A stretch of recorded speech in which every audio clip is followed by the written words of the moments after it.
WBSSC তাদের official ওয়েবসাইটে school vacancy list যেটা সেটা কিন্তু প্রকাশ করলো।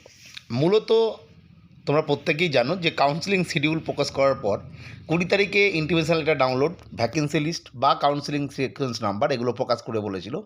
সেই অনুযায়ী একদম প্রথমেই স্কুল ভ্যাকেন্সি লিস্টটা প্রকাশ করলো। মূলত যেহেতু এটা ওপেন কাউন্সেলিং, আমি পূর্বে আলোচনা করেছিলাম, মূলত এখানে যেটা থাকবে ক্যাটাগরি সেটা মেল ফিমেল এবং মিডিয়াম। সেই অনুযায়ী তোমরা দেখতে পাচ্ছ, একটা জাস্ট আমি দেখিয়ে দিচ্ছি। এটা হচ্ছে অ্যাকাউন্টেন্সি পিজি, যার মিডিয়াম বেঙ্গলি মিডিয়াম এবং ক্যাটাগরি হচ্ছে মেল ফিমেল। অর্থাৎ মেল ফিমেলের ভ্যাকেন্সি প্রকাশ করলো। আগেকার যেমন SC ST OBC সেরকম নয়, জাস্ট স্কুলের নাম, কোন সাবজেক্ট এবং কোন মিডিয়াম এবং কোন মানে জেন্ডার ক্যাটাগরিটা অবশ্যই থাকবে, কারণ আমি পূর্বে আলোচনা করেছিলাম মেল ফিমেল এবং ফিমেল এই ক্যাটাগরিটা থাকবে। আর ইম্পর্টেন্ট বিষয়, স্কুলের নাম, ঠিকানা, অ্যাড্রেস, ডিস্ট্রিক্ট পিন এবং কোন রিজনের মধ্যে পড়ছে সেই স্কুলটা, সেটাও কিন্তু উল্লেখ করেছে।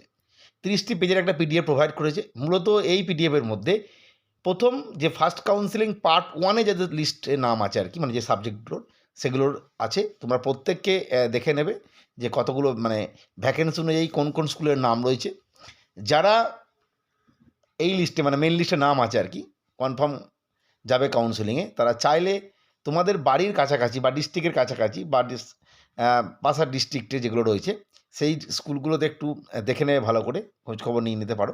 ভ্যাকেন্সি রিলেটেড যে সমস্যা যদি পরবর্তী ক্ষেত্রে কোনো সমস্যা হয় সেই বিষয়কে মাথায় রেখে, যাই হোক, প্রত্যেকে লিস্টটা ডাউনলোড করে নাও এবং অবশ্যই দেখে নাও যে তোমার র্যাঙ্ক অনুযায়ী মোটামুটিভাবে যদি কারো র্যাঙ্ক 5 থাকে তাহলে তোমার বাড়ির কাছাকাছি 6-7টা স্কুল চয়েস করে রাখো, এরমভাবে কিন্তু রেডি রাখতে পারো।